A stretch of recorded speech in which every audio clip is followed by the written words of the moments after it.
Assalamualaikum warahmatullahi wabarakatuh. Perkenalkan, nama saya Nisriani Saida dari Fakultas Kesehatan Masyarakat Universitas Muslim Indonesia akan memaparkan materi yakni gangguan penyakit akibat kekurangan garam yodium.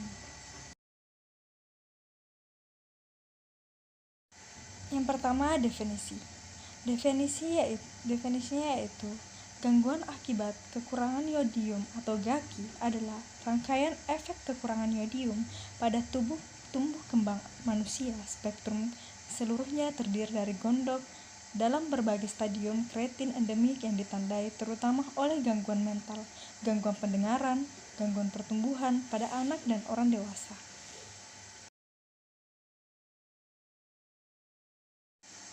Adapun prevalensinya, gangguan akibat kekurangan yodium masih merupakan salah satu masalah gizi mikro di Indonesia. Hal ini dapat dilihat pada tahun 2013. Prevalensi GAKI di Indonesia mencapai 11,1%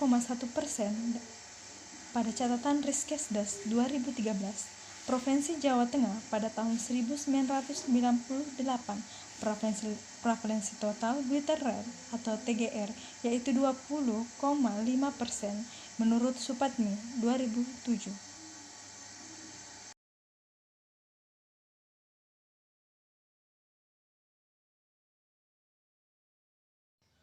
Adapun jenis GAKI, yang pertama gondok akan mengganggu fungsi kelenjar tiroid yang secara perlahan menyebabkan kelenjar membesar.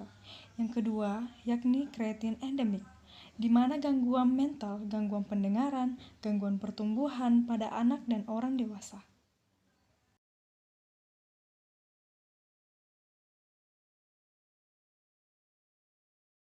Penyebab GAKI. Definisi iodium disebabkan karena kelenjar tiroid melakukan proses adaptasi fisiologis terhadap kekurangan unsur iodium dalam makanan. Jadi, penderita GAKI banyak ditemukan di daerah dataran tinggi karena iodium yang berada di lapisan tanah paling atas terkikis oleh banjir atau hujan.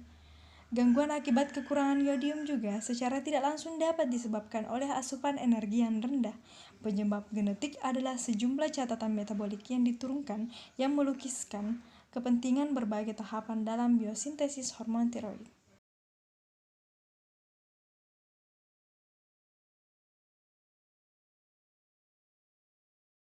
Faktor resiko GAKI. Pertama, faktor genetik. Kedua, faktor konsumsi makanan goitrogeni atau zat yang dapat menghambat produksi ataupun pengguna hormon tiroid. Ketiga, kurangnya konsumsi makanan kaya yodium. Keempat, pengetahuan orang tua. Dan yang kelima, defisiensi zat gizi lain.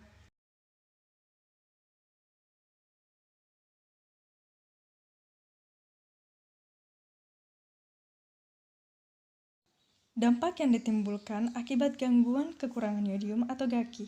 Kekurangan yodium pada ibu yang sedang hamil dapat menyebabkan abortus, lahir mati, kelainan bawaan pada bayi, meningkatkan angka kematian prenatal, melahirkan bayi keratin. Kekurangan yodium yang diderita anak-anak menyebabkan pembesaran kelenjar gondok, gangguan fungsi mental, dan perkembangan fisik.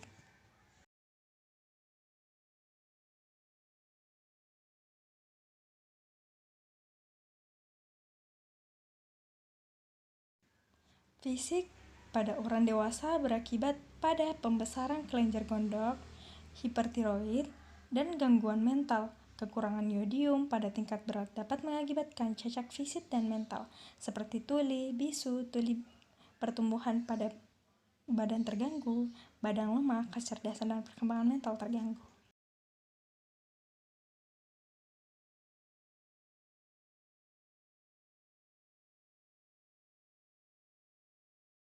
Pencegahan dan penanggulangan GAKI. Pertama, komunikasi, informasi, dan edukasi atau KIE. Kedua, surveillance. Dan yang ketiga, lodisasi garam. Itulah strategi dari jangka panjang pencegahan dan penanggulangan GAKI.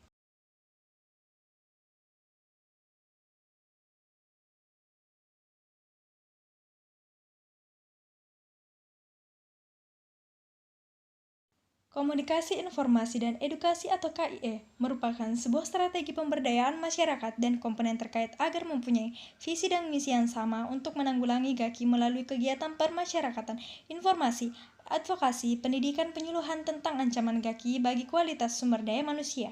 Yang kedua, surveillance. Surveillance merupakan kegiatan pemantauan yang dilakukan secara berkesinambungan terhadap beberapa indikator untuk dapat melakukan deteksi dini adanya masalah yang mungkin timbul agar dapat dilakukan tindakan atau intervensi sehingga keadaan lebih buruk dapat dicegah. Ketiga, lodisasi garam merupakan kegiatan fortifikasi garam dengan kalium lodat atau Koi-13. Tujuan kegiatan ini merupakan semua garam yodium yang dikonsumsi masyarakat mengandung yodium minimal 30 ppm. Target program ini 90% masyarakat mengonsumsi garam beryodium yang cukup atau 30 ppm. Sekian dari pemaparan saya. Waalaikumsalam warahmatullahi wabarakatuh.